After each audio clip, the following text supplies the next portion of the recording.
So after many failed attempts trying to make the 5-bromo have decent results, I ended up ditching the hydrochloric acid. For some reason it just wouldn't work, where I would get very small yields. So I purchased some battery acid, and it's without reducing the water content. The percentage is around 30%, and I just used that as a test run, and it worked very well. Usually you have to concentrate the sulfuric acid a bit for sulfurification, but that isn't what I want here. So I just attempted it at 30 and it worked perfectly. Here I'll let this sit for a while so that it precipitates more, and I'll filter and I'll scale this up to the rest of the vanillin that I have on hand. And depending on my final yield, I'll maybe purchase some more, and I'll slowly work at my second step once my reagents arrive. So here I'm filtering out the bromo-vanillin.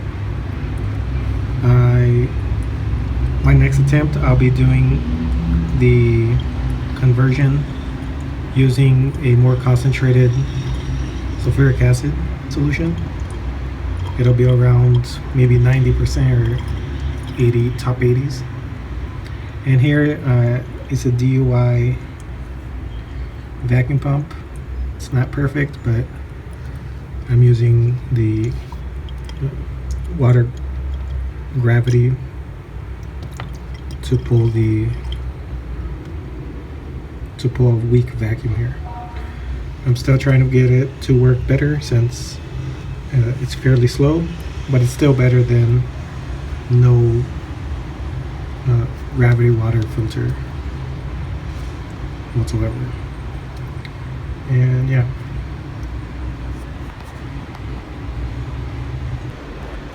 So this is my final attempt before scaling up. Here I doubled the amount of the sodium bromide, and I only got a 10-ish% yield increase, and that is not worth the increased sodium bromide. So what I'll be doing is I'll be using my original amount and getting around a 33% yield, and if anything I'll just buy more vanillin, which is cheaper than the bromine source that I'm using, and I can just get more from that. This is also from the first crude precipitate. I have not recrystallized this. Here is a recrystallized 5-bromo vanillin. It's a very nice shine, almost like golden flakes. And here it's an orangish color. You can see the difference. It's quite dramatic. And I'll just be combining all of my previous even poor yields and doing that pathway. And yeah, I'll be doing that. I'll be recrystallizing and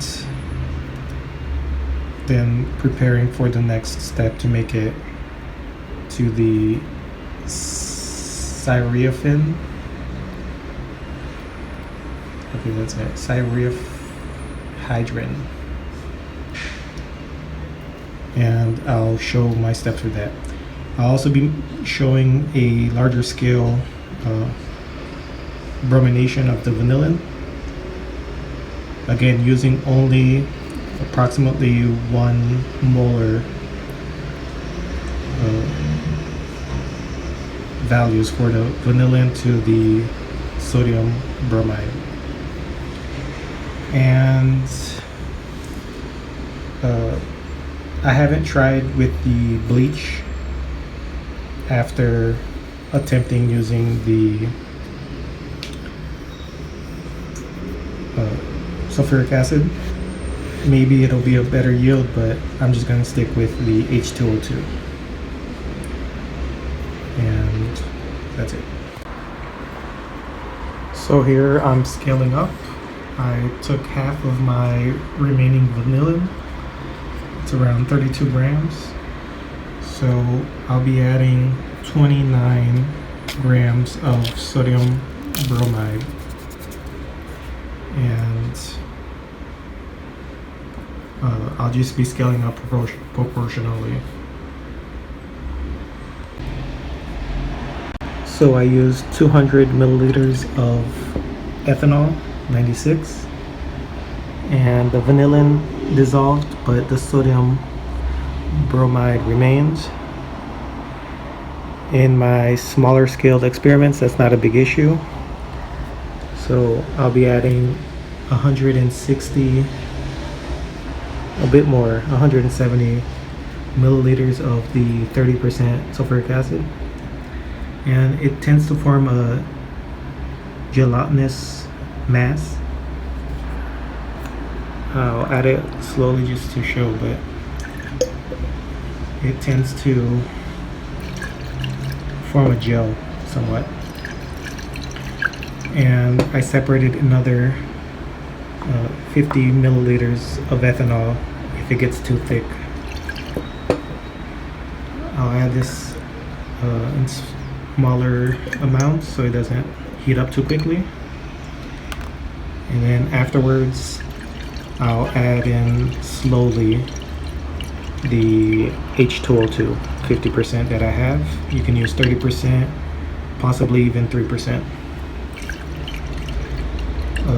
Since I'll be scaling up, I usually add 2 milliliters of the H2O2. I'll be adding 16 times more, so 32 milliliters. And I'll just add it slowly. And after I add it all, I'll leave it stirring for a few minutes and then start adding the H2O2. So the sodium bromide did not completely dissolve. It's not a entirely great sign, but it's not the biggest issue. I'll slowly start adding the H2O2, and usually it does dissolve with time. And then I'll keep monitoring this for a little while. If it gets too hot, I'll add a small amount of ice to cool down the reaction a bit. According to the information I found, the maximum temperature should be around 25 Celsius. But I should keep it around 20.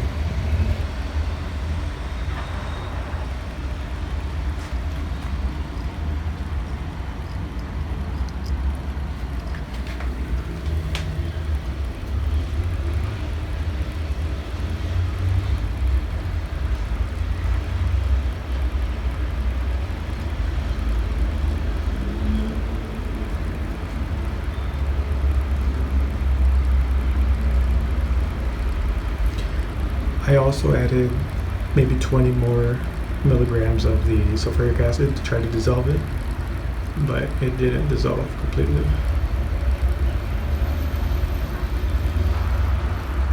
You can see the color change, forming the bromine or bromide. And I'll do this over the course of a few minutes. So halfway between adding the H2O2, all of the sodium bromide is almost dissolved.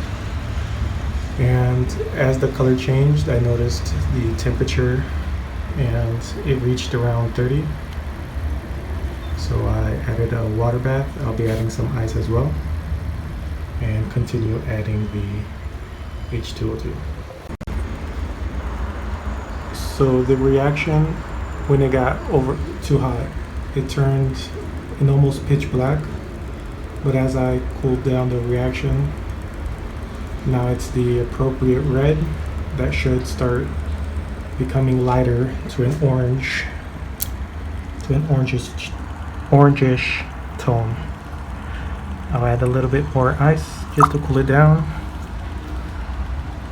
and then now I'll let it react and mix for an hour and a half, starting from now.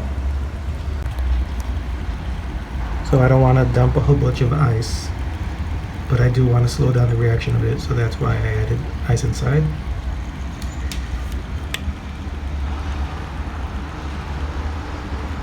And the temperature is still fairly high, 26, 28.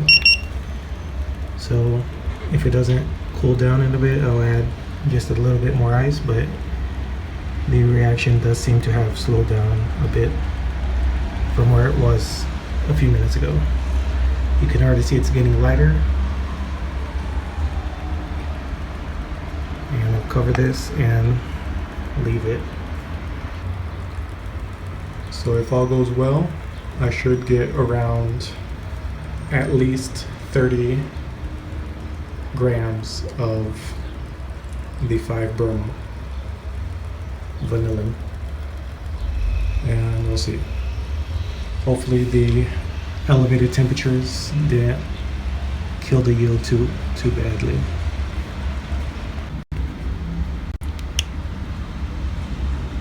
So I didn't take care of the temperature as well as I should have. I think an ice bath here would have cooled down the reaction much better. So for my following larger scale attempt, I'll do an ice bath, but it seems to be doing okay. I expect at least the same yield that I got my first attempt, which should be around 33%. I'll cool this down a bit more since I'm going to leave it for another half hour maybe before adding it into ice water bath. Like I pour it into the ice water. So after the 1 hour to an hour and a half, I will now add this to an ice bath. I'll pour it into ice water and let it stir for a little bit manually, and then I'll add bisulfite to destroy the rest of the bromide.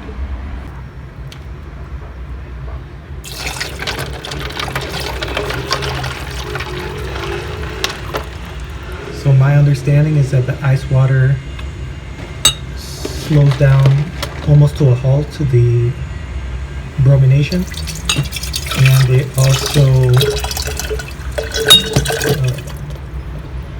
I think it reduces a little bit of the bromine as well.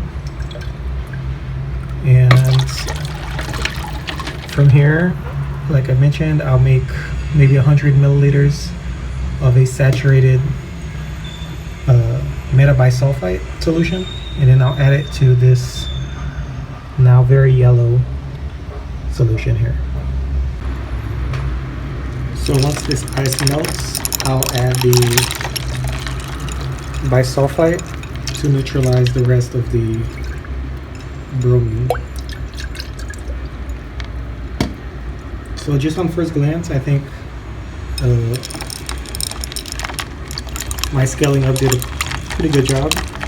I do expect at least the 33% yield, and if not even a little higher, despite having the very black solution from lack of temperature control. But we'll see. So here I added some more ice, and now I'll add the metabisulfite, and this cloudy solution should start clearing up a bit.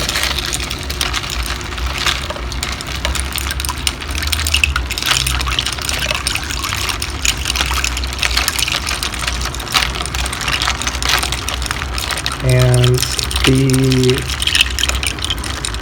excess hydrogen peroxide as well as the excess bromine should be destroyed now. And I'll leave this sitting for maybe a few hours. I'll decant the top, the water layer, and the alcohol, and then I'll start filtering.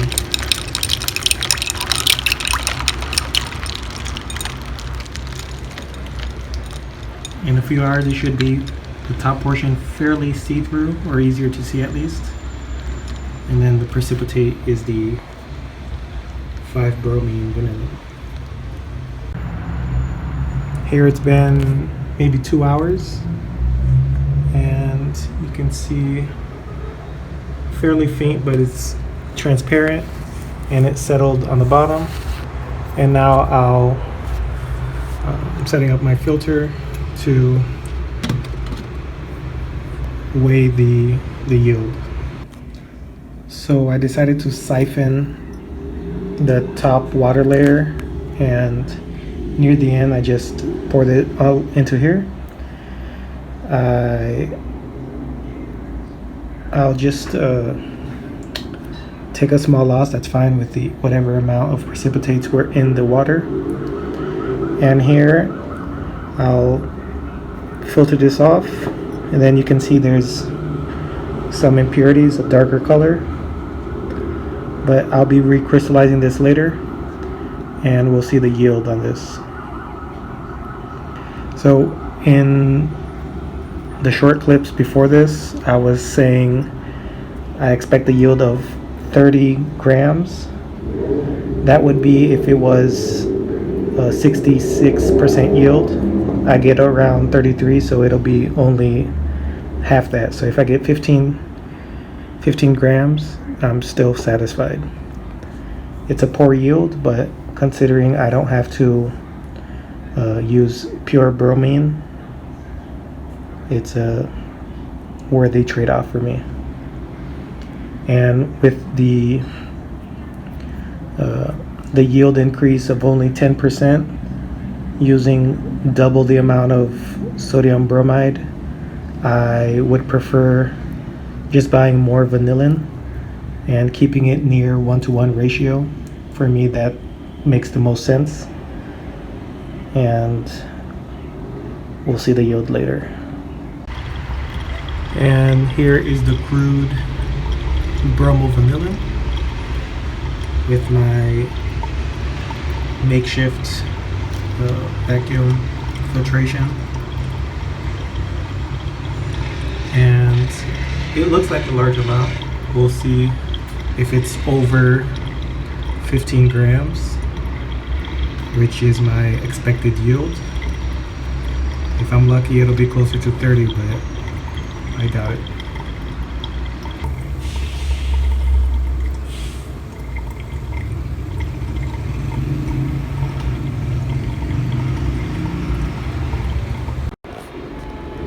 And here is the dried 5-bromo that I got from my larger larger scale attempt. I got 17.23% or 17.23 grams, and that comes out to around 35% yield, since I started with 32 grams rather than exactly 30. So like I mentioned, I could have gotten a slightly better yield using a larger amount of sodium bromide. However, the difference in the yield doesn't compensate for the larger amount of the NaBr. So from an economic standpoint, it would be cheaper just to buy more vanillin and keep the same ratio. And yeah, I'll be doing this with the rest of my vanillin, so I should end up with around 35-ish grams of this crude 5-bromo, and I'll purify it, recrystallize it to get a nicer looking and cleaner product at the end.